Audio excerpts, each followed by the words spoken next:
Kope. Good morning, good morning, good morning. Good morning, good morning, good morning. How are we all doing today? Very well. Doing good. Okay. Dr. Palgrave Boache Dankwa has a very nice ring to it. Doctor. Congratulations, sir. Thank you very much, Francis. So, thank you. Your thesis was on servant leadership and organizational citizenship behavior among public sector workers in Ghana. Moderating role of task interdependence. Bro, you did your research very quickly. Wow. You know that I'm glad I was here when Father Campbell was being interviewed by you. Yeah. I think that very few people have the opportunities that you've had. Very rare to interview a man who has had these years of ministry engagement. Yeah. And who have gone very deep into the Lord. Yeah. It's a very sobering opportunity. And I'm not too sure how many interviews you've done that you would pick as your highlights, but I'm sure this will be one of them. This is one of them. Especially on an important day like this for you. This is very good. But Francis, it's been a journey. It's been 4 years of study, determination, discipline. I was looking at doing a topic on African leadership and trying to pick data from South Africa because I was very influenced by Madiba and pick data from Ghana. But one of the things that Professor Tuahini told me was that you need to pick data that you can easily have available. Yeah. And so I chose this topic looking into the public sector, interviewed about 250 public servants from 20 state institutions. And I looked at Babito and Willis' 2006 5 dimensions of leadership that looked at altruistic calling, persuasive mapping, emotional healing, and wisdom. And the fact that if you are a leader, and leaders have different traits, some are autocratic, some are democratic, some are laissez-faire. But if you're a leader and you're able to combine it with servant leadership, which for me as a Christian, we learn from Jesus Christ, who says that if you want to lead, you must serve. And looking into where our journey is going, I'm told that my great-grandfather, and sometimes when I share this, I share tears, but I'm told that my great-grandfather on his dying bed had only 10 pounds in his account. Wow. And anytime I'm reminded of that and reminded of the impact that he made, like Father Campbell says, he's lived on the benevolence of people. And that's really what it is. It's not the number of cars or the houses or the materials. And Father Campbell said it very rightly, the materials that you have, but really the impact that you're able to make. And if we can have a lot more servant leaders who would seek to want to serve us as people and not come into leadership to amass wealth. And it's you know what, you asked Father Campbell a very critical question about his lowest moments, and he said he likes honest people. Yeah. He doesn't like dishonest people. I don't like to see people suffer. Naturally, I don't like to see people suffer because I don't think it's right that people should suffer. Yeah. And we need to have leaders who would think about people and go outside of themselves to make sure that everybody is able to rise. At least people's generations should be able to rise. People cannot be born in a situation and live in that situation till their last day. That's not good. Yeah. And I'm glad that my honorary came from IPACH Business School in Paris, France. Nice. It was facilitated by Nobel International Business School, Professor Tuahini at Tetakwashi. Yeah. I'm sure in the near future you would come and do some doctorates. Yes. But yes, it's been a journey, and I'm glad that I was able to take the challenge. To do it. Well done. Congratulations to you. Thank you. I guess with that said, I know this was not part of the things that we had table to discuss. But I can't help but also look at the global things that are happening. Last week, there was an occasion for us to talk about Joe Biden. Today, it's rather in the UK. And elections that are seen the Conservatives after 14 years give way to Labour. And it's like a cast that changes. 97 to 2010 was Labour. 2010 to 2024 has been the Conservative Party. They've had 5 PMs, and there's been a whirlwind of Brexit and its consequences for them throughout. Now, the Labour Party is back. I'd like to pick your thoughts on that briefly before we head back home and talk about our local problems. Ms. Janto, I'll start with you. With you because you have a bit of the UK connection somewhere. Good morning. Morning, sir. Yes, I see to myself, my home is Ghana and the UK, and the UK and Ghana. Yeah. I would say the UK has given me a better part of my life, from childhood right through to university. So I have a strong affiliation in the UK. I was listening to, and Doc, congratulations. Thank you. I only wanted to find out, did you also look at some of our leaders here? Those who did sacrificial work, the J.B. Dankers of this world, the Kwame Nkrumahs of this world. Yeah. The fact that they left with nothing compared to who some of the leaders we have today. And the way you phrase what you phrased goes to show that we have let the people down. I was listening to, when he drove in this morning, I was in the car park. Yeah. And I was watching Sir Keir Starmer's inaugural speech. And there was one thing he said that I asked myself, looking at this Fourth Republic, have we been able to go down that path? And What did he say? And the one thing he said, public service is a precondition of hope. Take that again. Public service is a precondition of hope. And so I asked myself, have we been able to give public service to the people? And you know what came to mind? That old lady lying in front of GH1 Yeah. on the pillar there. Yeah. And she's always lying there. Always lying there. And I asked myself, has the system been able to care for people like that? And today we are clapping and we are shouting about going for an election, and we are praising and insulting those who are standing. But what is the essence? The British incoming Prime Minister has said the country has to go back to public service, where the people come first. And he did say, country before party. These are some of the things I've been saying on this platform for years. That's true. For years. And Father Campbell also reiterated, people find happiness in material things. Do material things really give us happiness, or do material things give us problems? Let me give you an example. So you have the money. You build a 10-bedroom house. Fantastic. People congratulate you for building it. But you forget that that 10-bedroom house, in 5 years' time, will need maintenance. If you don't have the wherewithal to maintain that 10-bedroom house, why build it? To do what? To show people that I've arrived? What does that do to you? And so,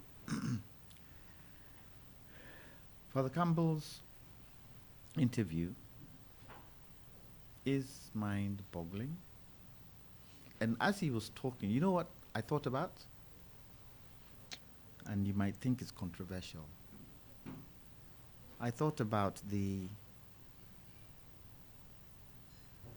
bill that is gone to the Supreme Court, the LGBTQI bill.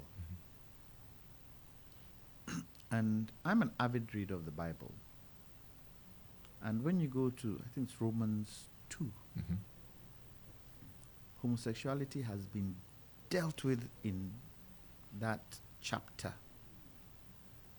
And I asked myself, so if you're a Christian and you read the Bible and you read what has been written about homosexuality in the Bible, do you cast that aside and say to yourself, well, this is what society likes, so I'm going according to what society likes?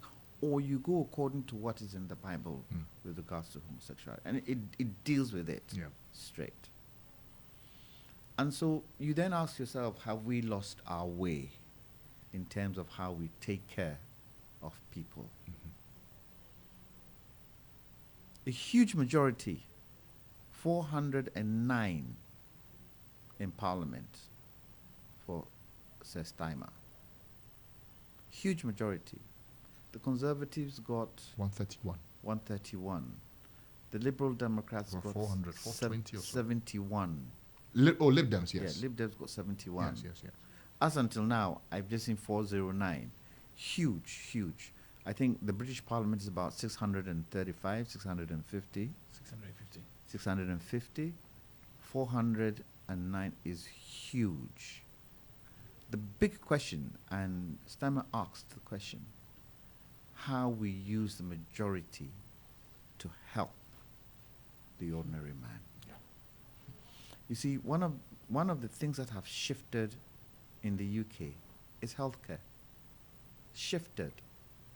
I mean, even to see a doctor is like putting a camel through a needle's eye. Very difficult. And so many things he feels needs to change. Yeah.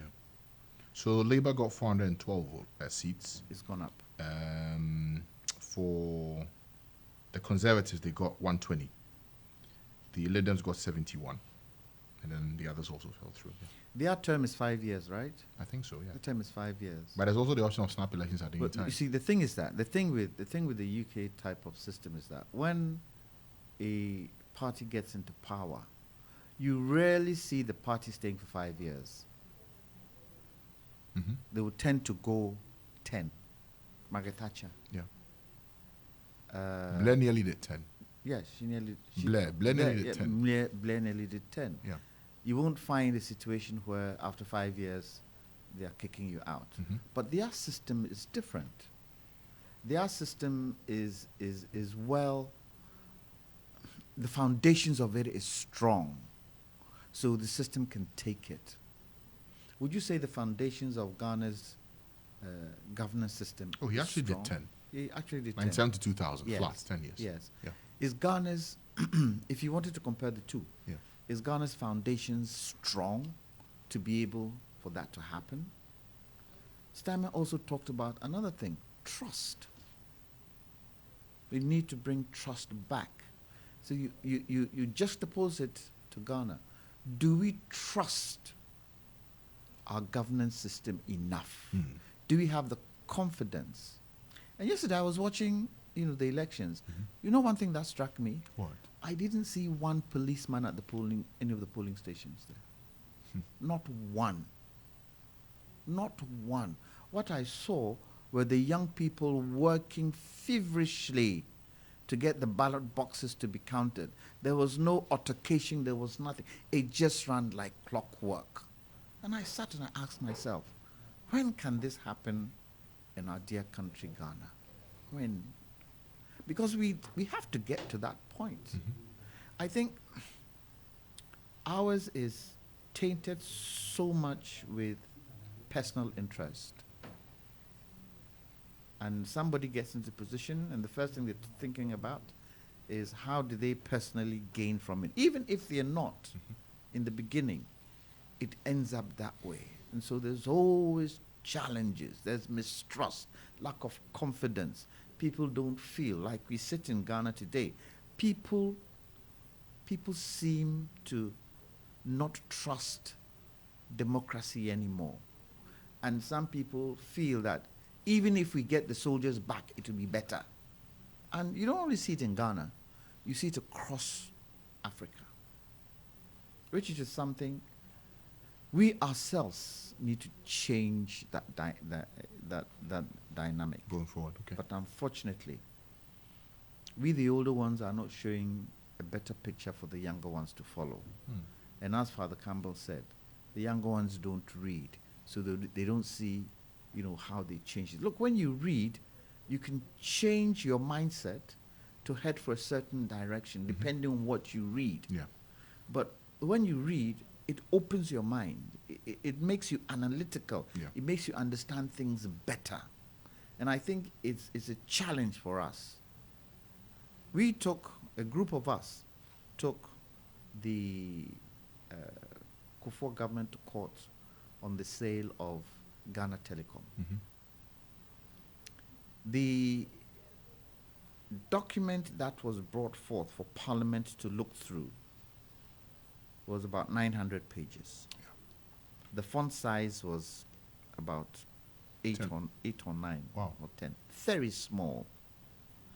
But in order for us to be able to make our case, we had to read that document Back to front. back to front. It took us nearly 3 to 4 weeks To finish it. to finish it. Now ask myself, how many people in Parliament read that document?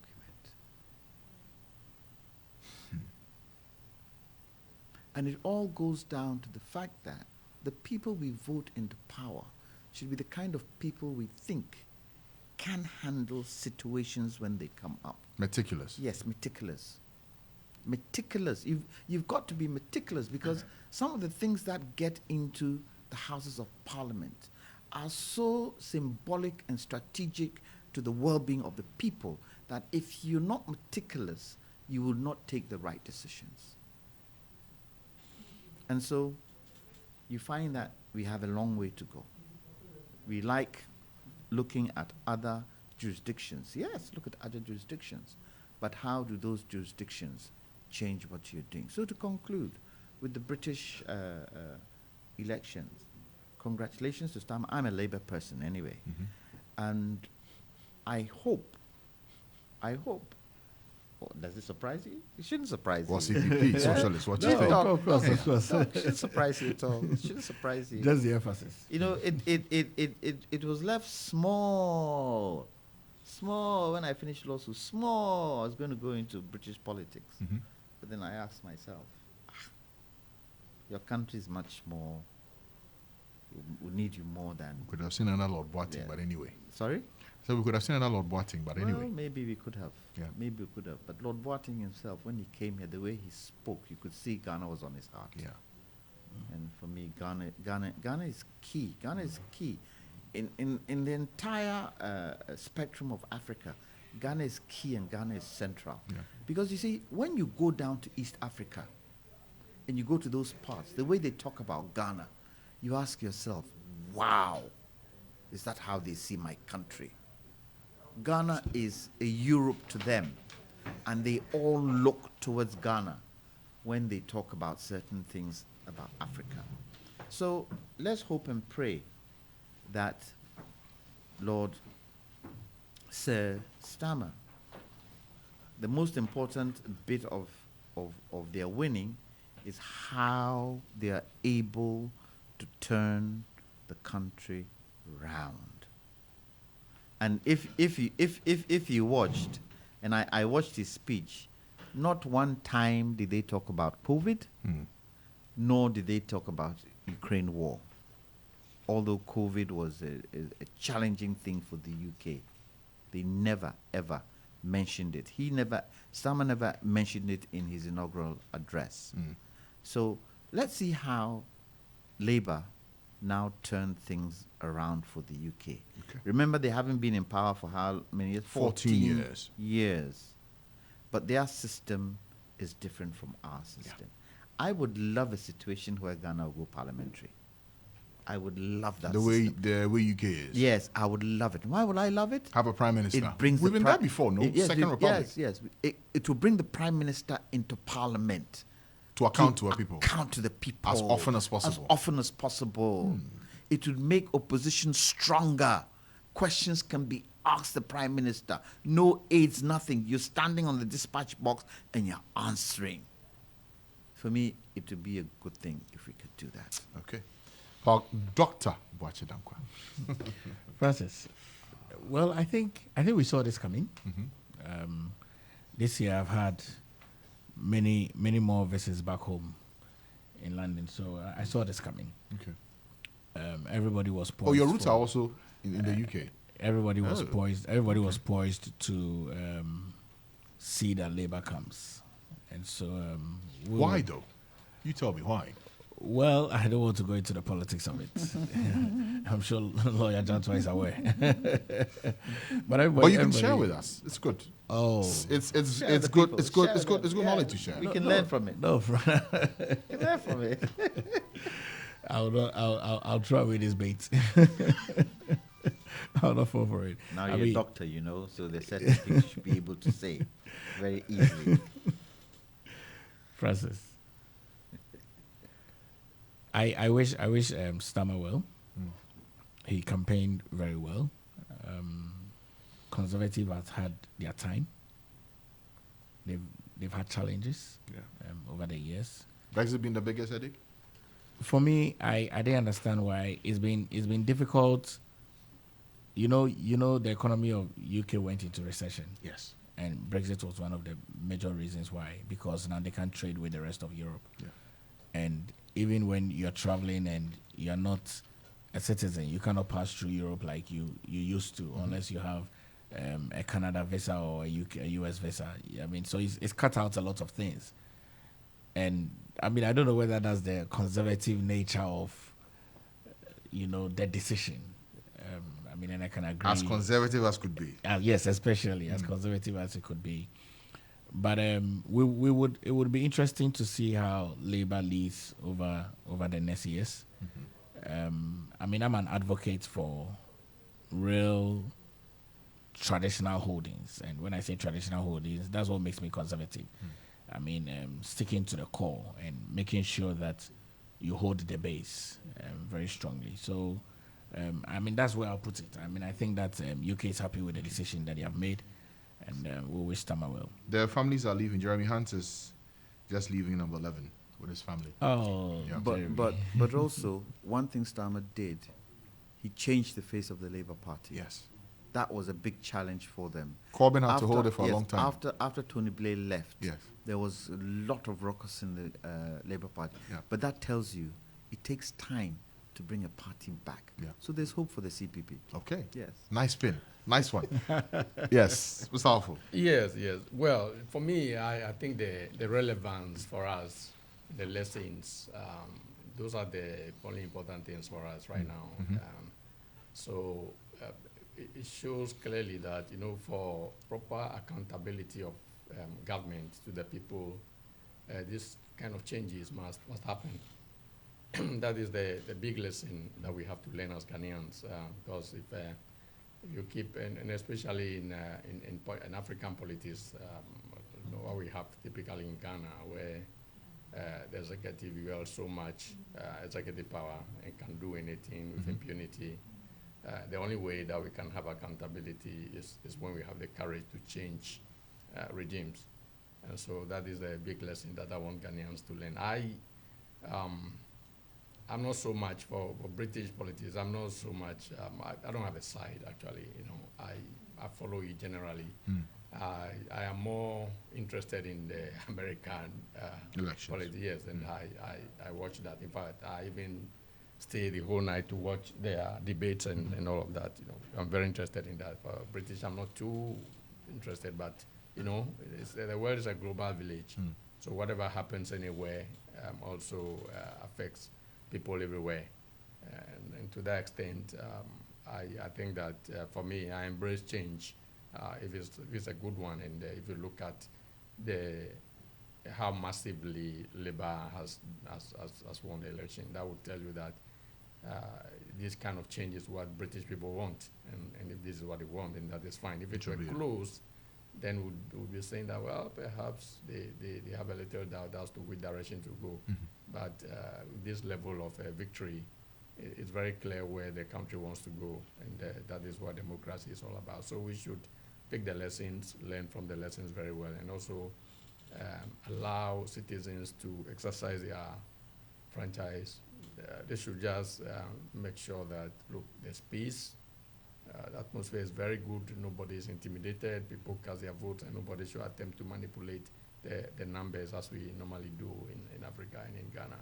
So that is all I have. Your to bets say. on that. Yes. Okay. I guess. You know the funny thing, when a British Prime Minister loses and he leaves, he walks out. Yes. He walks out. No cars, nothing. No. Just walks out. There's a bus. Usually bus, there's a yes, car that picks them up. And Just that's pick it. them up. Yeah. You know, walks out of number 10 and he's gone. But the parking is done behind. Yes, done behind. But he walks out of number 10 Yeah. and that's it. Frontage, yes. Yeah. Same for number 11. So Yeah. 10, 11 go, same time. Anyway, back home in Ghana, the NPP yesterday at the Alisa Hotel settled on Dr. Matthew Opoku Prempeh, popularly known as Napo, as the running mate for Dr. Bawumia to complete the NPP's presidential ticket. Dr. Boache Danko, I'll start with you. Is this ticket, or is this choice, the one that gives you a good shot at this election? Francis, I think that Dr. Matthew Opoku Prempeh, his name has been out there from the very first time when Alhaji Dr. Mahmoud Bawumia was declared the flag bearer of the New Patriotic Party. I have observed Matthew Opoku Prempeh as an MP from Asia South from 2009 as an opposition MP. Worked very hard in his constituency, won the 2012 election as well, and came back to Parliament. And when President Nana Addo Dankwa Akufo-Addo promised the Ghanaian people to deliver the free SHS mandate,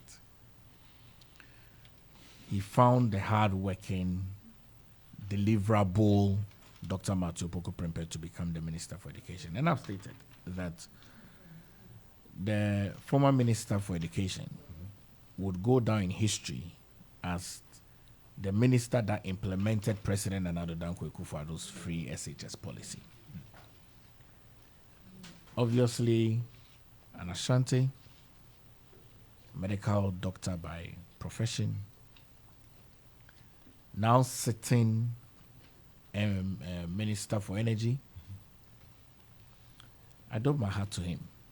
And I think that the New Patriotic Party has been bold to make that decision, and also to see that the National Council unanimously endorsed the flag bearer's decision to have Dr. Matthew Opoku Prempeh as running mate. Let me ask a few questions as You may, as follow up. So, at the first meeting with the National Council in December, Just before you ask the question, I want him to define something. When you say bold, what do you mean? I chose my words. Was there I chose- hesitation? No, I don't think so. So what do you mean by bold? Well, I mean, because you see, there were people that were also contending. I mean, very well, people were contending. You recall that the flag bearer had gone to the National Council to ask for an extension, yes. so he can be able to consult further. But he sent a name the first time. The first time Yes. he sent a name, He didn't. I'm not too sure. I'm aware that the first time he asked for an extension. So there was no conversation about a name. Because you recall that the constitution of the NPP had given a period within which you must bring your running mate, especially after the votes and declared him as the flag bearer. Yeah. And I'm not sure he sent a name. You're sure? What I'm sure of is that he went to ask for an extension to be able to consult further.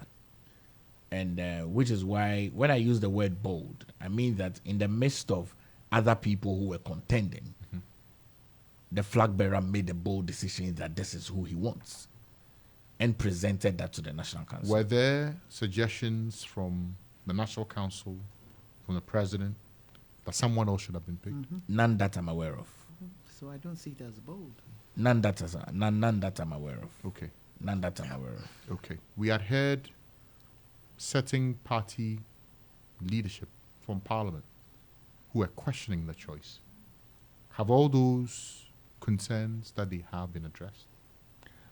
As a party, we have one united front. And our goal is to win the 2024 general election. Our goal is to have Alhaji Dr. Mahmoud Bawumia share his vision clearly to the Ghanaian people, for the Ghanaian people to understand and know what he wants to do in his tenure as president. And our goal is to ensure that Dr. Makio Poku Prempeh becomes the vice president in this country, and also to be able to deliver on the promises that the flag bearer of the New Patriotic Party would promise to the Ghanaian people. And so all our internal issues which needs to be addressed have been addressed, which is why for me on Tuesday, when we are in Ashanti region and we meet up with the various stakeholders, definitely meet up with the king, the 24822, and outdoor our running mate at the Jubilee Park on Tuesday at 2 p.m. I am very sure and certain that this outdooring of Dr. Matthew Poku Prempeh as running mate to Alhaji Dr. Mahmoud Bawumia, already I'm aware has sent a lot of shivers down the spine of the NDC, because there's going to be a lot more head-on comparison, because you have two former ministers of education whose track records would be compared. And then you also have a former vice president and former president as a candidate, and a certain vice president who has never been president before. And so if you want to compare as well, you would compare the former vice president's track record with the certain vice president's track record, and deliver the mandate of what the incoming president, Alhaji Dr. Mahmoud Bawumia, desires to do vis-a-vis a second coming of John Dramani Mahama and the promises he wants to deliver. Few things. So, now that Napo has been named running mate, does he still continue as energy minister? I have seen that the President Nana Addo Dankwa Akufo-Addo has written to Parliament and has appointed the Deputy Minister for Energy, Herbert Cropper, Honorable Herbert Cropper, as the Minister of State. My assumption would be that the running mate to Alhaji Dr. Mahmoud Bawumia would remain as the Minister of Energy, realizing that the busy schedules of the campaign would send him to various constituencies, for which reason when there are ministerial duties to perform, the Minister of State would step in to perform those ministerial duties. I don't think in governance there's anything wrong with that, which means that you have one deputy minister for energy. That is the Honorable Collins Adomako. So I think in governance I don't find anything wrong with that. Okay. What I'm aware of, I think, is that he might have to, I don't know whether he would vacate his seat as MP, but if he does vacate his seat, then it means that there's going to be a by-election. But I mean, 5 months to an election, it depends on what the party says, it depends on what the regulations are, Lawyer Jantwa is here. He might advise on. He might put his opinion across for me to be able to know what that conditions would be, because obviously it's a stronghold. So, and it's all got to do with resources and everything. But I don't know what Parliament would have to say about that, because these are novel situations that hasn't happened in quite a long time. So, Francis, this is what I would say as it relates to the positioning of the Minister for Energy. He'll still be a post, I think, and have Parliament go through the processes of appointing the President's Minister of State, the Honorable Herbert Crapper. I see. What would it mean for cabinet meetings, the heady issues that the ministry requires his presence, when there will be the competing matter of campaign business to deal with? Which is why, I mean, the Honorable Herbert Crapper has been the Deputy Minister at the same sector ministry. And board chair for ECG? And board chair for ECG. Acting board chair, I think. Yes. So will he wear all for hats? ECG. Well, I haven't seen any publications to the effect of him stepping down his role. But I mean, it's all within the same sector. You understand? It's all within the same sector. In cabinet meetings, the vice president sits in cabinet meetings.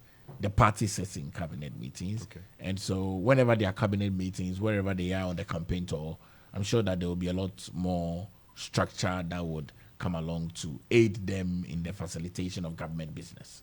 Okay. All right. Parker, thank you. Salifo, Yes. Yes. the tickets for the election Yes. have clearly been concluded Yes. for both the NDC and the NPP now. Yes. Well Okay. set out. Yeah. All right. Yeah, but anyway, by the way, Honorable Crapper, why is it that he alone is a board chairman and then the minister, deputy minister, minister of state? Why don't you guys have the men any longer? That's the mantra, you know. We have the men, and I don't see why one person will have the.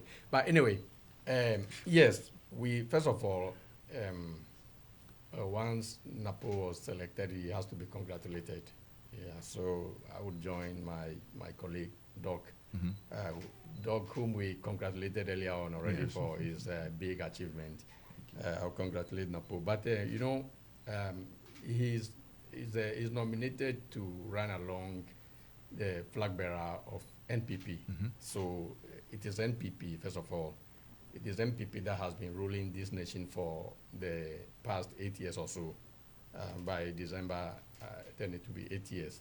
So we have seen the records of MPP. They are running on the records of MPP. In fact, unfortunately, Dr. Baumia tries to own every perceived achievement of the government and yet disown every weakness or failures of the government. That is what is happening. And but we all know that he's been the head of the economic management team for about 8 years now. We've seen the mess that the country is in. We've seen the mess MPP has brought us. Everybody is complaining that the country has gone bankrupt. We cannot even pay our loans to our creditors. So clearly things are not going right, and everybody is complaining. And they are using the party structure. Everybody is seeing the party emblem, and everything is about the party. Yesterday, it was the party symbol everywhere they go to. So that is MPP. MPP has had 8 years, and these are people who are coming to continue the reign of MPP. And they say they want to break the 8.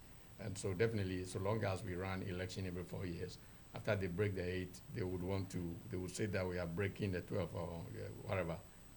Let's add 4, and then they will continue. So it's the same MPP. And so Ghanaians know that MPP has had its 8 years. Ghanaians are not happy with the stewardship of the party. And another MPP administration is only coming to protect the one that is there now. I don't see Dr. Baumia coming to hold Nana Akufo-Addo's appointees or functionaries accountable for anything. In fact, I have always said that Dr. Baumia's political adventure is all owed to Nana Akufo-Addo. He was the one that brought him up into the political realm.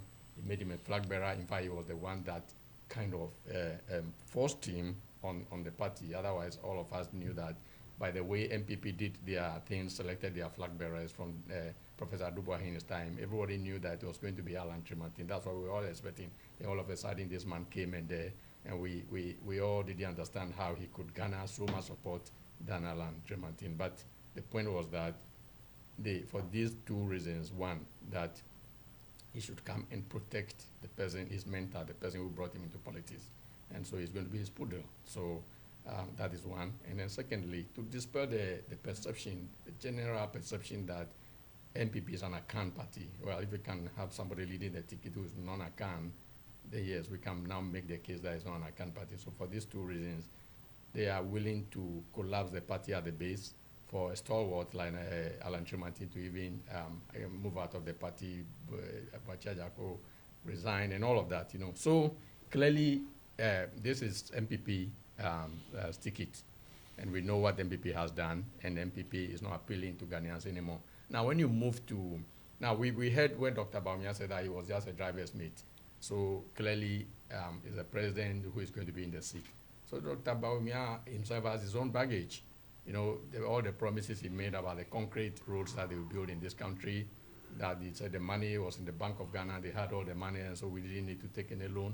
The harbor, the promise for Cape Coast, the model SHS schools that they was going to build for all Zongo communities. All of these promises linger. People still remember all this every time. And so he is now coming to partner somebody that is generally seen as a liar. I hate to use that term, but you see, if you make outrageous promises in politics, because some of the things that people actually attribute to him as having lied are things that perhaps they were not intended to be lies. Actually, they were just promises that they were not able to fulfill. But you see, if you're a politician and you make outrageous promises, the promises that you ought to know you will not ever be able to fulfill, then the people call you a liar, then you cannot blame them. So that's how he's perceived. And so the party is wounded, has its own problem. The flag bearer, who is going to now have the steer, we've always been shouting that Mumfasti and Umami and all of that. So he's going to have the steer. He himself has his own baggage and is not appealing to Ghanaians, and he's even being called as a liar. And then now coming to his running mate, Napo himself. You see, so Napo himself has his own problem. Already people are saying he's arrogant, and I have seen a few of his comments, videos, for instance, when he was asking a host of a program that if he had a school and he had teachers with a degree and others with diploma, which of them he was asking the host that he would employ. And the host said, yeah, well, degree, of course. Then he went ahead and said, yeah, those people who had diplomas because they didn't have the 6 passes that they needed to have to be able to go to university and have this and so. And then he went on, they didn't pass the exams well. And I hear he said some about teacher trainees and all of that. Yeah. And then so clearly that is not good. And then we also heard we saw him clearly recently when the press were on him asking that we Ghanaians wanted a timetable or wanted a schedule for the lights out. And he said we should bring our own, those people who want the schedule should bring their own schedule. And he knows that there's no way we can prepare our own schedule. And you see, if you know that can never happen, and yet you are saying people should do that, that is what is called arrogance. That is typical, in fact, that's a classic definition of arrogance, telling the people that, well, I won't do it. I know you can do it, but if you like, go and do it, and you know I can do it. So when they said it's arrogant, and then I also read when some of the things he told students and all of that. Then he also appears to me as a tribal bigot, because he actually said that if the provision will be made for those people, those Qatar citizens who were affected by the tidal wave, if provision will be made for them in the budget, he would organize his people, whether it's Menchia or Kumasi or Ashanti as a whole, to protest, to demonstrate. I can't fathom, I can't see why somebody would make a statement like that there are people in another part of the country who are suffering. This is a disaster that they had no hands in. And you are saying if the government will make provisions for them, you organize people from another section of the country to demonstrate against them. So yes, if people are saying he's a tribal bigot, yes, I share that opinion also, because you can't make statements like this and then all of a sudden now you are now going to be in the presidential ticket. So it has those problems too. And then, not too long ago, we heard about this comprehensive sexuality education, where, in fact, the principles are basically the homosexual issues, gay and lesbianism issues that were put in the textbooks of our kids that they're supposed to. And so the textbooks Comprehensive education. Yes, yeah, the comprehensive sexuality education. And he was the minister at the time, you know. And then these books were published, they were printed until people raised alarm, and it became a big issue. He never spoke against it. And so, and then, you know, I also realized that the man got married just recently. I don't know if he had never been married before, or if I don't know what that means anyway. But, you know, when you put all this together, you would see that he has his own baggage. So when it comes to comparing the tickets, the presidential tickets of the two main political parties, clearly you would see one ticket that has very humble leaders, tried and tested leaders. And Nana Apoko, first of all, John Mahama, he was a president before. He had time to reflect upon his stewardship, all that he did. He had time to go back to all the criticisms that he had received and all of that, and he thought that he could become a very good president the second time around than he was the first time. Even the first time that he was a president, if you compare his stewardship to what we are seeing now, you know, at the time before the 2016 elections, the NPP, they had a field day because they had never been in that seat before, and so they made all kinds of ridiculous and outrageous promises, and was saying somebody was incompetent. I remember one time John Mahama even said that, oh, you had never been a president before, and you keep saying that I'm incompetent. Well, when you get there, we shall see. And they got there, and Ghanaians have seen that every single thing that they ever accused or criticized John Mahama for, they did worse, far, far, far worse than that. And so Ghanaians now see John Mahama as a saint. But he's not just relaxing on his performance, his performance in the first term. He's actually going to build upon that. And so, and he's going to come out and he's telling us about all this 24-hour economy that is going to provide jobs for Ghanaians, decent jobs. And he pledges that he's going to train the youth, give them the requisite skills that will be necessary to implement and sustain the program into the future. He also says that he's going to open a bank, create a bank, establish a bank for women. These banks that women will be able to access funds for their trades and all of that. And then there'll be primary health care. In fact, he pledges to have a private public partnership in order to develop further infrastructure, which he calls a big push. You will see that basically the manifesto that is going to be launched in a couple of weeks. You would see that the manifesto was what he had gone to the ground, to the people, to gather from them. The information he got from the people is what they have processed into a manifesto that is going to be launched very soon. So clearly you would see that and then John Mahama is going to be assisted by a very able hand, a very able assistant, Professor Nana Apoko-Agyeman, who was the first female vice chancellor of a public university, and he was a minister of education, and blemished record, impeccable. Nobody has said anything that he has done that is so bad. And this is a woman, and of course, it'd be very good to have a woman also to inspire confidence in our women folks. So clearly, I don't see how we would be scared or panic over this ticket at all.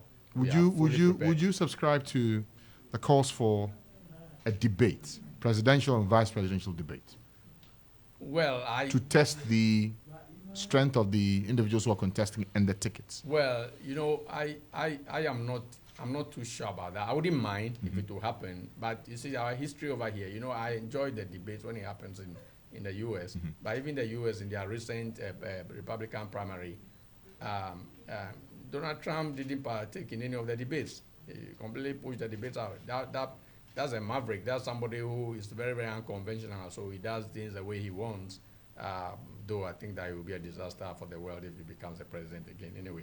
But yeah, so in Ghana here, we have seen people in power, in opposition, objected to debates at various times, and when it suits them, they want to come forward and do it and all of that. I think that if it was part of our culture and our history, it would have been very good, and especially if that would inform the voters and we'll learn from the debate and make our decisions. But I don't know if that helps very much the debates held very much, and that is the reason why the politicians choose when to do it and when not to do it. So I will resort to the leadership of my party. And what the if they call think will be. Yes. Okay. Mr. Yantua, Dr. Matthew Poku Prempeh is running mate to Dr. Baumia. Your thoughts? Francis, I find it very difficult expressing my views on this Why? because I've been taught Mhm. that ebusua hias in politics. Family means more than Yes. politics. Yes, in politics. Matters more. Yeah, matters more in politics. Dr. Matthew Poku Prempeh is my nephew. And it's not as if it's distant. Just like I'm your nephew. Yes, it's like how you're my nephew. Okay. My adopted nephew. He's my nephew. And it's not as if it is distant. Mhm. We're kind of close, Mhm. especially on the family side. Sure. So I find it pretty difficult. And I think I've told this story before. Mhm. When President Kufuor won in 2000, my father called me and said to me, Kwame, you're on TV, you're on radio, you talk politics, some of the things you say make sense. However, remember, I'm sure he said most of the things. my father is very... You are being modest, but fine. Okay. well, he said, your uncle is now president. And you cannot treat him how you treat or how you talk about others. Mm. And if there's anything he does or says that you do not agree with, you have the chance to go and ask him. Get his views on what he said or what he's done Mhm. before you come and comment on the media. So I asked him why. He said, "Ebusua hiase in politics." Mhm. And what is most deteriorating is that when you now go to Ebusua fie, and they use their left hand to point at you. Hmm. Because politics would always be there. But your tradition and culture Mhm. is what guides you. So I must admit I find it difficult commenting. Nonetheless, it's the MPP's choice as to who they choose. Mhm. The MPP sees some relevance in Dr. Matthew Poku Prempeh to be able to turn their fortunes because of the kind of challenges, unfortunately, President Akufo-Addo's government has brought on Ghanaians. Mm. So we've got 5 months to go to elections. Yes. Let's see how that panders out. And yes, I do agree with Palgrave when he says in the NDC we have a former Minister of Education. In the MPP we have a former Minister of Education.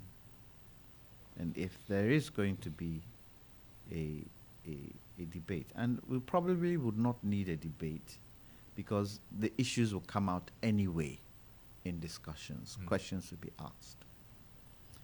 The one challenge that I see is that Vice President Baumia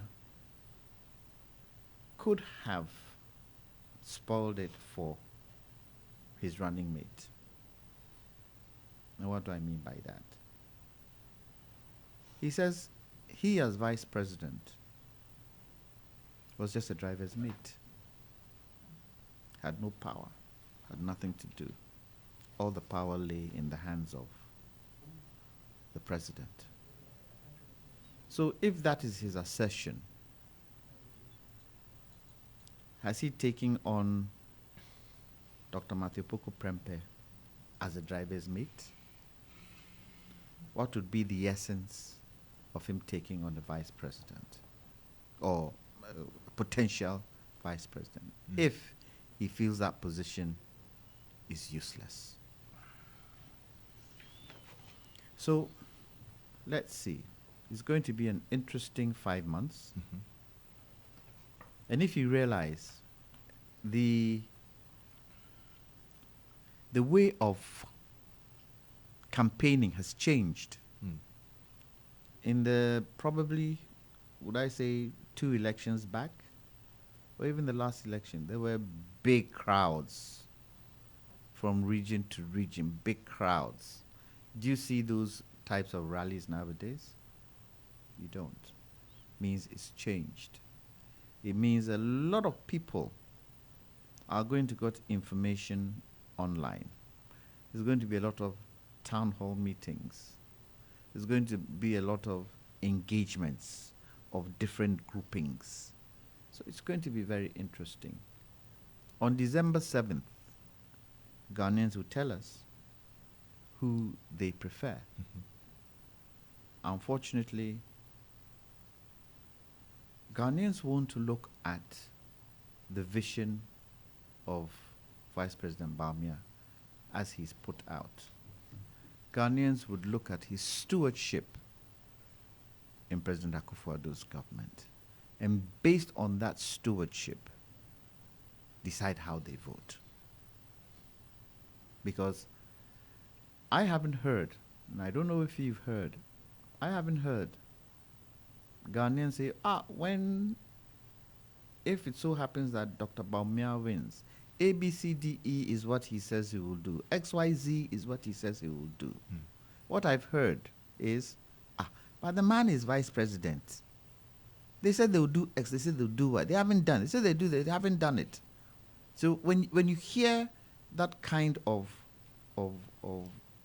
chat, you can conclude that Ghanaians' decision as to who to take would be based on the work that they have done when they had the opportunity to lead. And I continuously say, a president and a vice president is a team. When the president comes and says, the buck stops with me, you cannot tell me the buck stops with me when you have a vice president. Because apart from your wife, the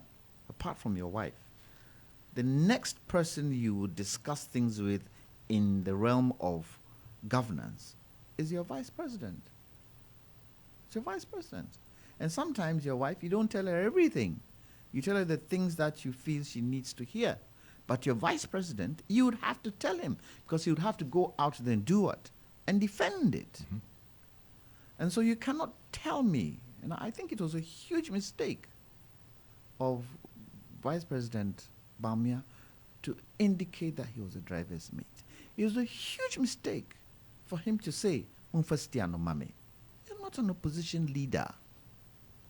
You are sitting in the seat. Sitting in the seat. And you cannot tell me that you were chosen for the person who chose you to be stubborn towards you in terms of when you tell him X, Y, Z, he doesn't take it. Then what are you there for? So, the race is open. We are waiting for the CPP to also bring theirs. We are waiting for Afafranto to also bring theirs. We are waiting for all the other parties who want to stand for president, including the new force, to also bring their running mates. And then things will start rolling. But the two main contenders this election, two main contenders in this election, dare I say three, in terms of their forefrontal movement. They, I think, can distort a lot of things.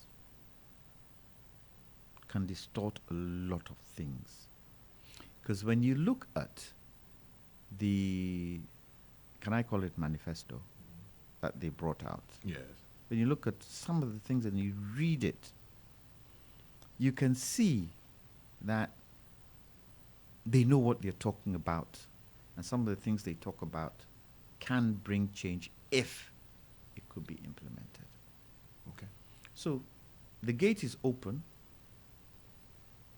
The flock have been opened to go graze. Let's see what happens. But to conclude, the MPP feel my nephew, Dr. Opoku Prempeh, is the right person for the job. So be it for them. The people of Ghana will decide. All right. The next matter I want us to discuss is the concerns raised by the NDC about the request by the Judicial Council as led by the Chief Justice for additional Supreme Court justices. 5 more is the request we're learning of. It was sent in May. I'd like to hear your thoughts on this. I'll start with you, Mr. Alifo. Yes. You are making that demand. What is it based on? Well, the demand is for the president to desist from appointing the 5 justices, particularly the 5 that were named in the letter, the secret letter, supposed secret letter by the Chief Justice to the president. Was it secret? Yes, it was not published anywhere. So, But if it's correspondence between the Chief Justice and the President, should it be published? well, why shouldn't we know if they want to appoint justices? And we are never aware of a practice like that. That's not how we know it is done. What's been the practice? Well, first of all, the Constitution doesn't authorize the Chief Justice to recommend judges for the president to be appointed. It's the Judicial Council that does that, right? Yeah, the Judicial Council. Yes. Yes. And are we certain that's not what happened? No, it's a letter from the Chief Justice. Mhm. From the Chief Justice's office. It's different from the Judicial Council. There's an office for the Chief Justice. Though she chairs the Judicial Council. If a recommendation is coming from the Judicial Council, it will be stated. They should have a letterhead. It should come that the Judicial Council recommends the following persons or the following judges to be appointed as justices of the Supreme Court. That's not what this letter says. It's a letter from the Chief Justice, and they've never come out to clarify that notion that all of us have about this letter, or they never said the letter was a lie. So that's the first part, that the Chief Justice, what he's doing is unconstitutional. She doesn't have the authority to recommend people for the president to appoint to the Supreme Court. Now, it is ridiculous. People need to really appreciate why the framers of the Constitution would not even envisage anything like that. Because the framers of the Constitution, you see, they have not capped the Supreme Court, the justices that can be at the Supreme Court. They're supposed to be, well, the Constitution provides for at least 10 of them. 10 of them. If you go to Article 128, 1 or 2 or so, it says that there shall be 9 justices, at least 9 justices, plus and I'm not quoting, so I'm only explaining what it says, and the wording will tell you that is what it actually says. The Chief Justice and at least 9 other justices. So once we have 10 justices at the court, that satisfies the constitutional provision of the number of justices that should be in the court. Now, because there's no cap, it could go as to any number, depending on the circumstances and the people who are ruling, appointing authority and all of that, you see. And I understand that for a very long time, and there's a convention, and you know, a convention is not actually a law. It is what they have done over and over again, and normally it's about 15. But we started seeing the number rose from President Kufuor's time when it went to about 18 or so, and every now and then it will go to 20 and perhaps a little more, maybe 22, and then come down and all of that. So the Chief Justice, and the Constitution, you see, once 10 justices cannot sit on a case, the number has to be odd all the time.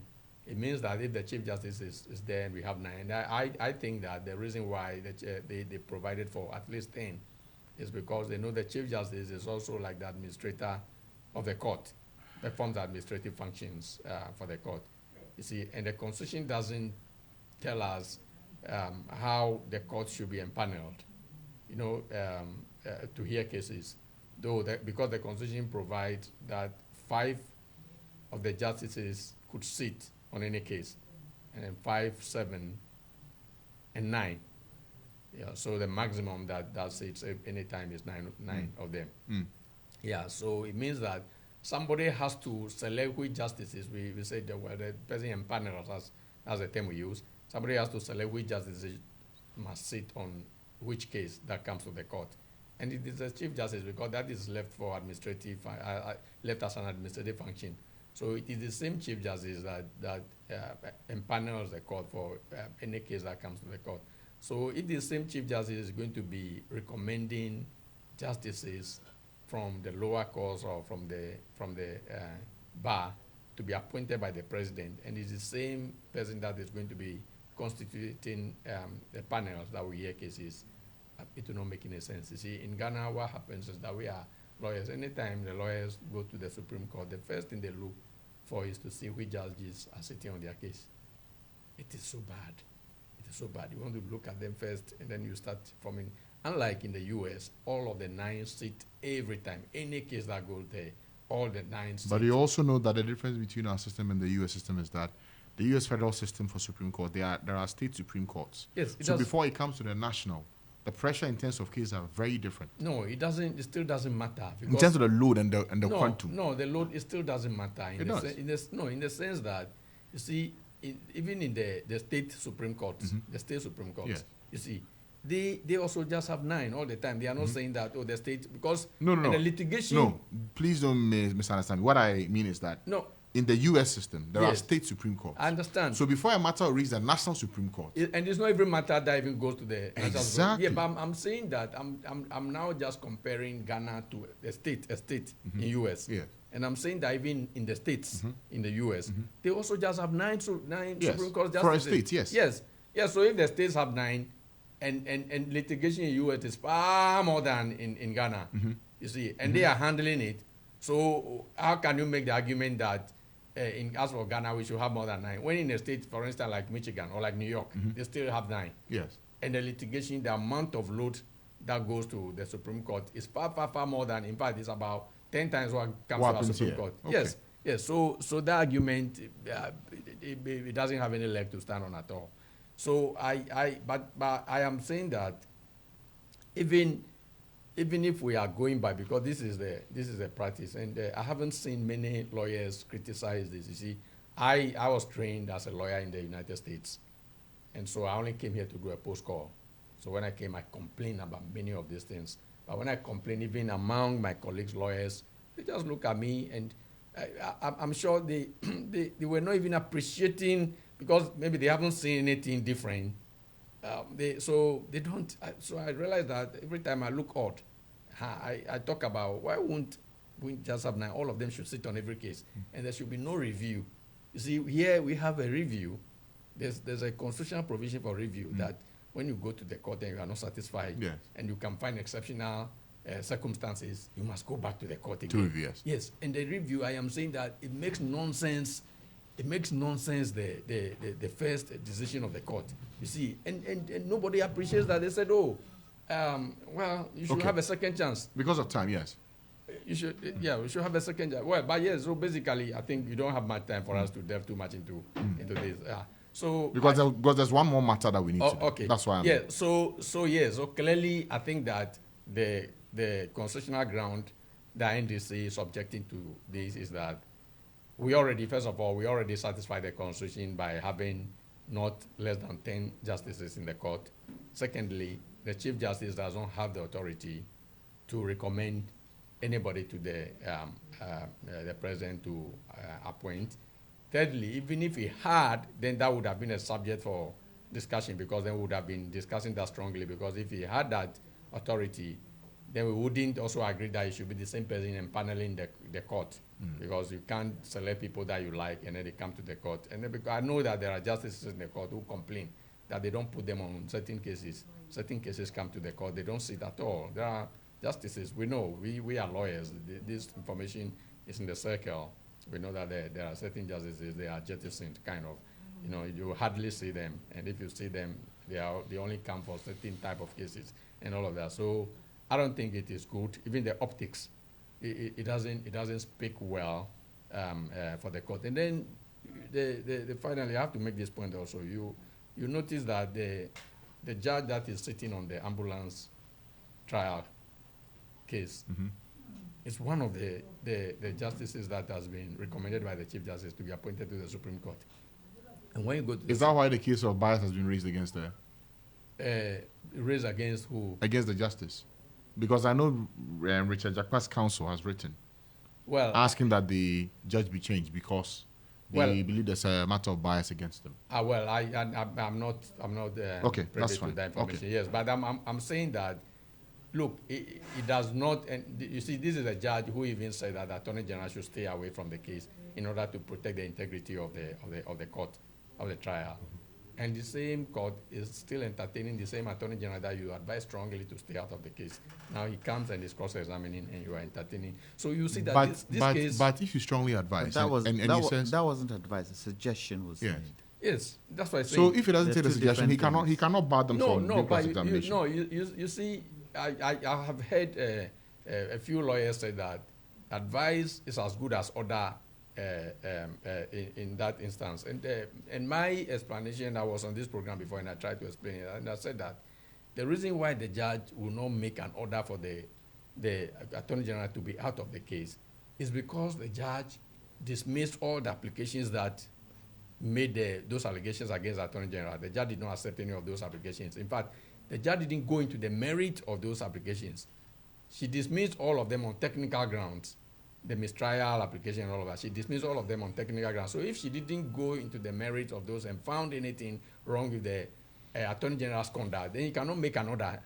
She cannot make an order and say that don't come to the court. And so that's why she put it in a way of advice. But look, we've never heard this before. If a judge presiding over a trial tells the chief prosecutor, in this case, the Attorney General, that look, your involvement in this case is going to tarnish the image of the court. So I would advise you strongly to stay out. How would we be saying that, it's an advice, so the Attorney General has a right to, so does that mean that the Attorney General has the right to tarnish the image of the court? Because the judge said that, stay away so that we maintain our integrity. Now come in so that our integrity is tarnished. And he said, I choose to come in, the integrity should be tarnished. Is that what we are saying? So clearly, this is a judge that if she thought that the Attorney General would not take the advice, then she would have maybe couched it in a different term for it not to be like an advice, but an order that, no, I don't think that you should come into the case. So I am saying that, look, if this judge is also penciled to go to the Supreme Court, in fact, and that is the ultimate for them anyway, if you get the Supreme Court, that's the highest you can go. It's a big post. And so if you are presiding over a trial, that is so controversial that we have heard a motive for the trial from a tape, and the information of the tape has never been denied by the Attorney General. They are only going around it and confusing people that, we are cross-examining. They've never denied that we met in the house of a Supreme Court justice. They never denied that he told the person that he should go and lie to a doctor and obtain a medical report and come to the court and lie to the court that is unwell. They didn't deny any of this. You see, and so if you have not denied all of this and it's on the record, and then the judge who is presiding over this trial, before the trial will end, that judge is already penciled to go to the Supreme Court. What do you want us to think? Okay. Yeah, so if the judge comes out finally and then convict these people, and then they'll be forcing all of us that we are lawyers, so we don't have to badmouth the court. We don't have to say this, but there's bias. But everything is looking so bad already for this case. In fact, I am the president of Lawyers in Search of Democracy, Linsod. We issued a statement yesterday that it is ridiculous that this trial is still ongoing with all the controversies. So our statement is there. I'll forward it to you when Okay. you look at the statement. All right. Yeah. So I think that the statement by the NDC General Secretary is apt, is in place, is proper, and then we hope that these justices will not be appointed to the court. All right. Palgrave, Dr. Palgrave, watching Uncle. Francis, you know that Dr. Mahmoud Bawumia shared his vision on UPSA. And I just want to read paragraph 63, page 17, especially in relation to driver's mate and driver and all of that. Before we come to this matter. Yes, because, Okay. you know, Lawyer Jantua mentioned that the flag bearer of the New Patriotic Party Should not have said. driver's mate. had made a statement that he's been the driver's mate for Nana Addo Dankwa Akufo-Addo. Yeah. And so if it's for that reason, then it means that the running mate would also be a driver's mate. And so what's the relevance of choosing it? So in paragraph 63, page 17 of the vision statement, he said, so when we assumed office in 2017 as vice president, I made the decision with the blessing and support of the president to focus on the critical but underdeveloped systems that would expand the economy, improve systems, and create jobs through digitalization.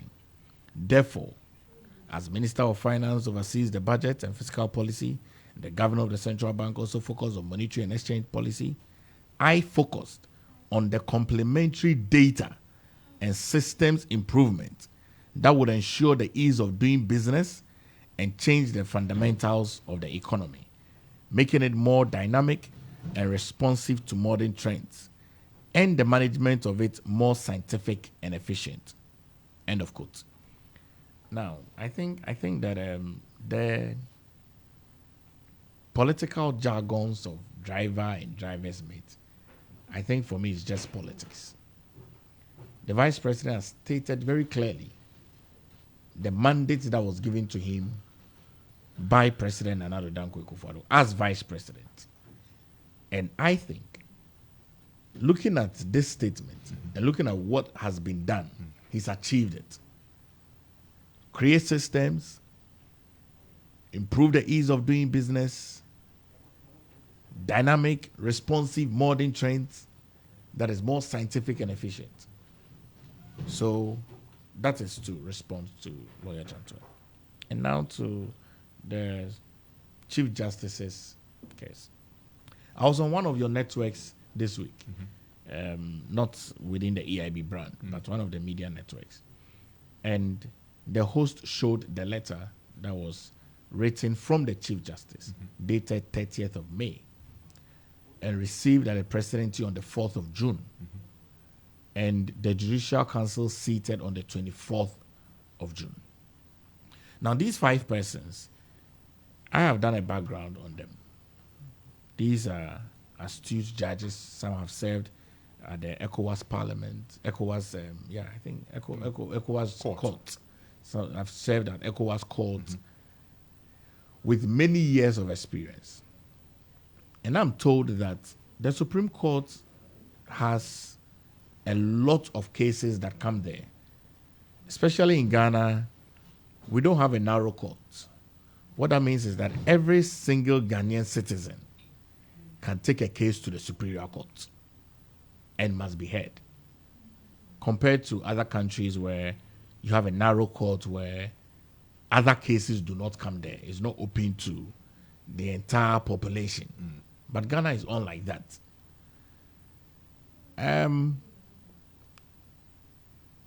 It is not the president that is asking for these judges to be added to the Supreme Court. It is the Chief Justice who also is a practitioner of law. And seeing the experience, I am always an advocate for good experience and good practices. So if you have people who have had good experiences and good practices over the years, and there is a need of their brain and experience in governance and government, I think it's in the interest of the Ghanaian people to allow that. Even though there is no cap in the Constitution as it relates to the number of superior judges that you can have. Should there be a cap?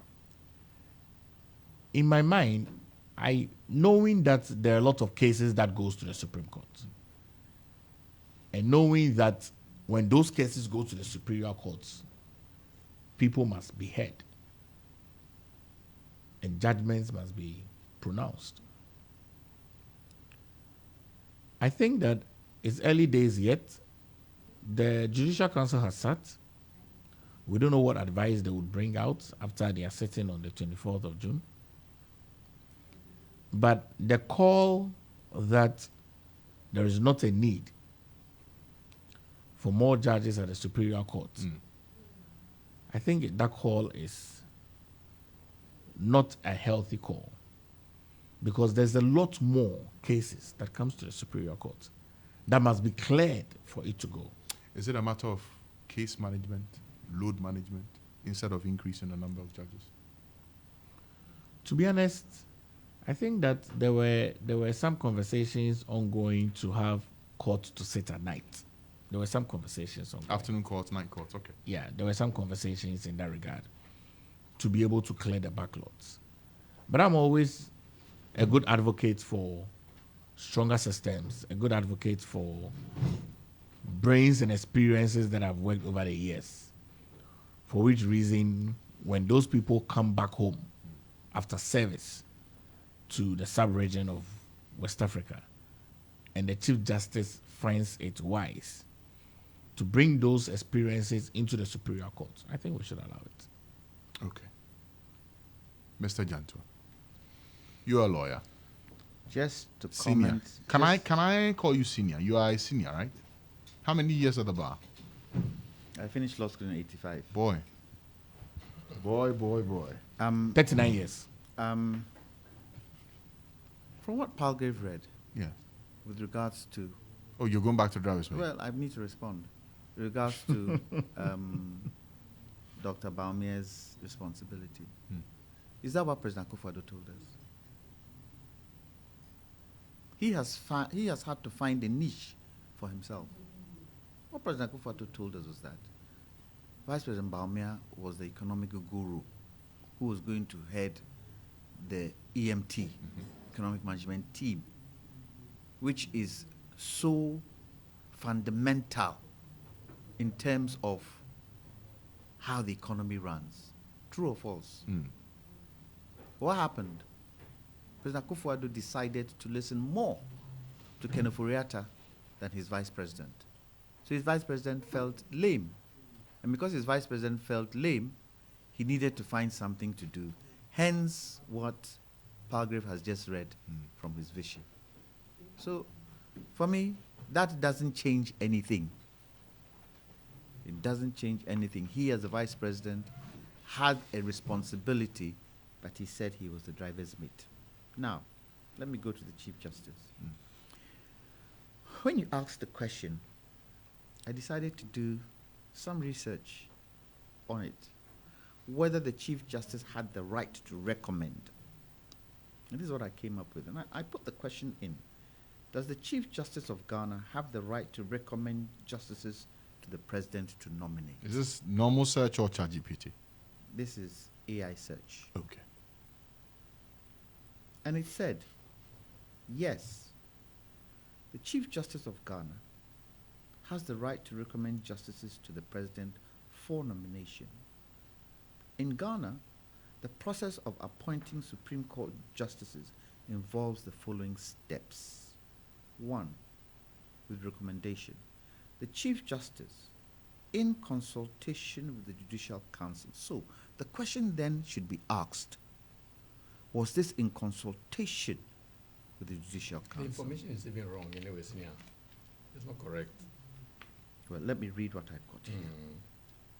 In consultation with the Judicial Council, and definitely with the consultation with the Judicial Council, recommends suitable candidates to the president. Nominations.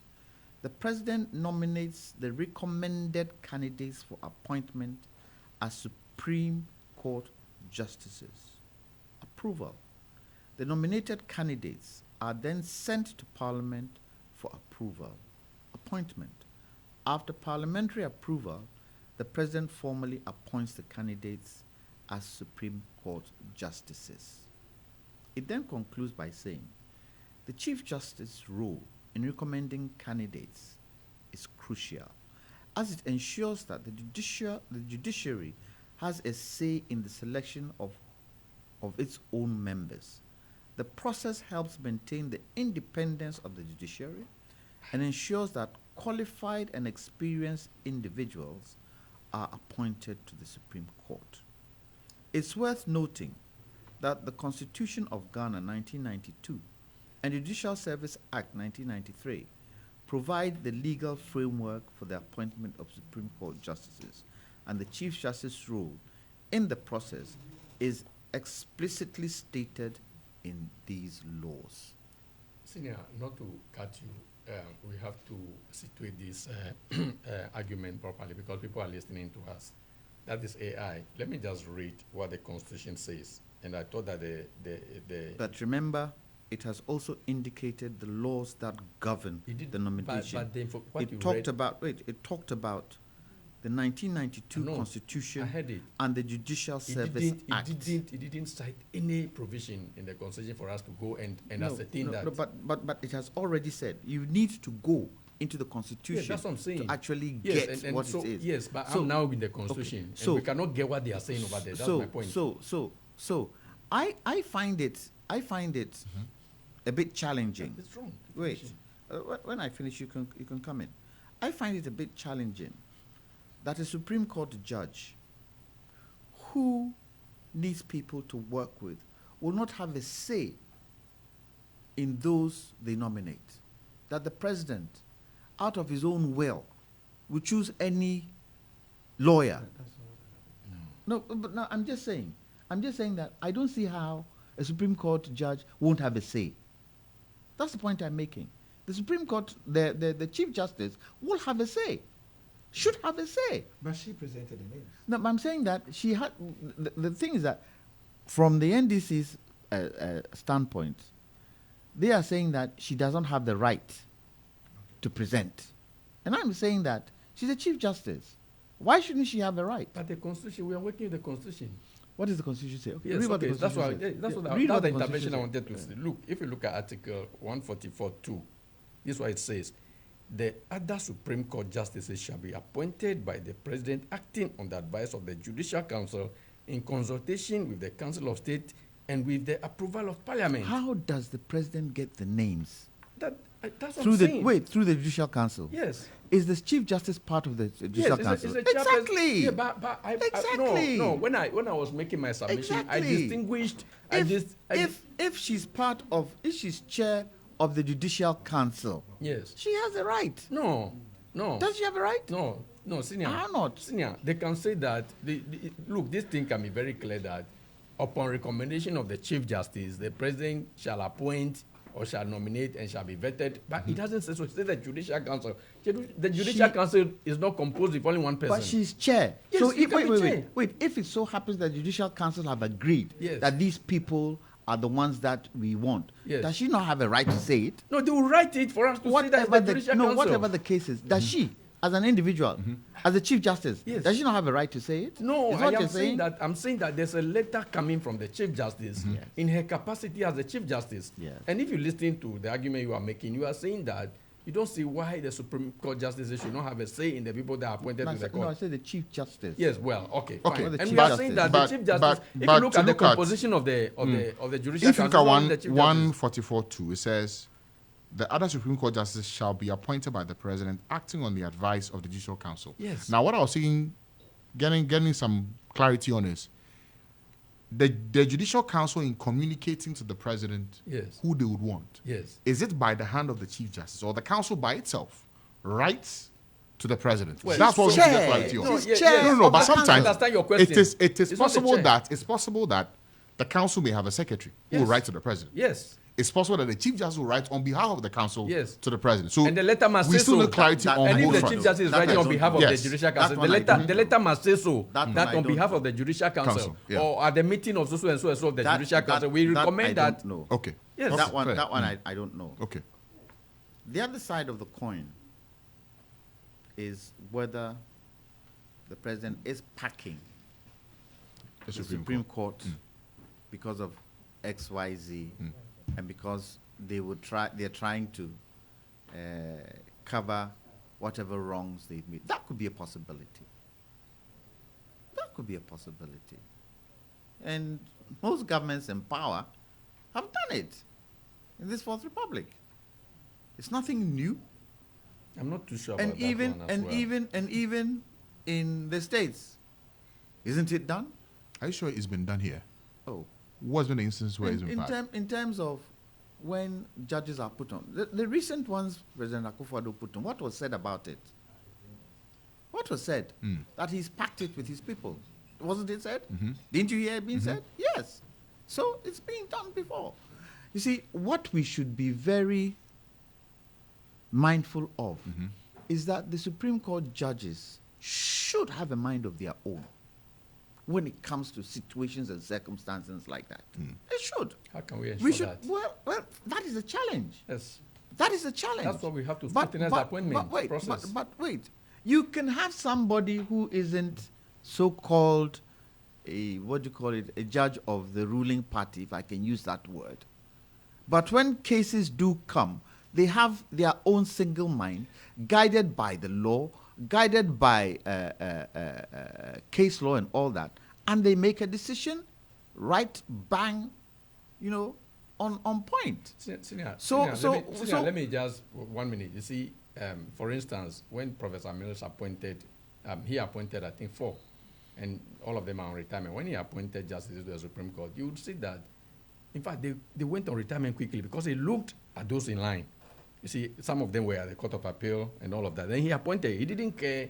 But when you are appointing, you see, we begin to read meaning. When you are appointing, picking people straight away, maybe they are very young lawyers, and then you pick them, put them maybe at the High Court 1 year, the next year they go to the Supreme Court. The people are even complaining. The judges are even complaining that they are lifting. So those are the things that we are. So one of the things that we need to look at is there a certain process that should be followed in picking these judges? Is age A consideration. a consideration? No, they are meeting all of that. The process is here. They are meeting all of that, but that doesn't mean that they are doing the right thing. That's what I'm saying, that the Constitution, you see, people, they want us to be put in a straitjacket. Wait. Do you know the ages of these ones that have been recommended? The age doesn't even matter. It You see- matters. No, It matters because no, these people, because the one that have been recommended, they qualify. Nobody is saying they don't no, qualify. that's not the point I'm making.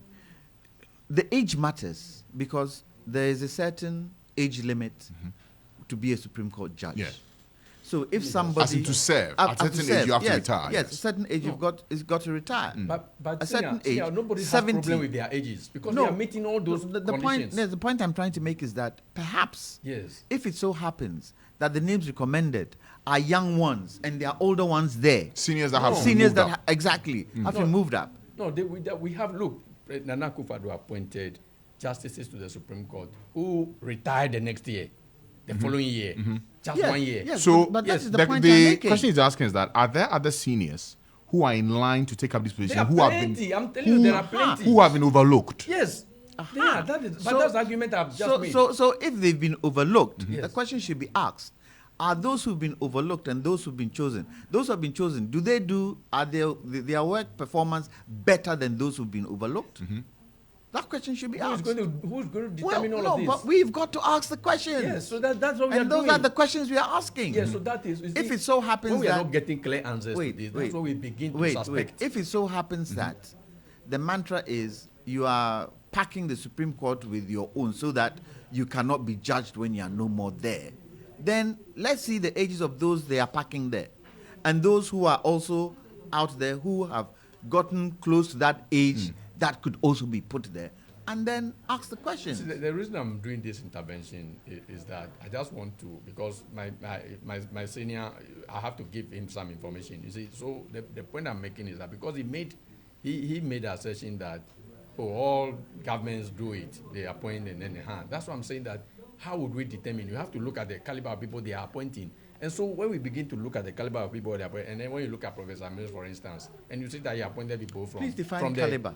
Please define caliber. They are all in the law. So when you Yes. say caliber, what do you Yes, mean? but They don't have the capacity. They don't have the So capability. my question is that how else can we determine that one person is not doing it right? It is when you look at the kind of appointment they are doing. And that's why I gave you example that look, if there are people in the Court of Appeal, people have been in the Court of Appeal for so many years, they don't tell us any reason why they cannot ascend to the Supreme Court. And yet they pick people who are far But that is the point I'm also making, that Yes. that is what we should do. Yes. And ask the questions why Yes. the others aren't being But when you packed, make but the others are conclusion being... that every government does it, you Okay. see, that's why I'm That is- challenging you to that be is that true. some government It's didn't do true. it. No. All right. It's true.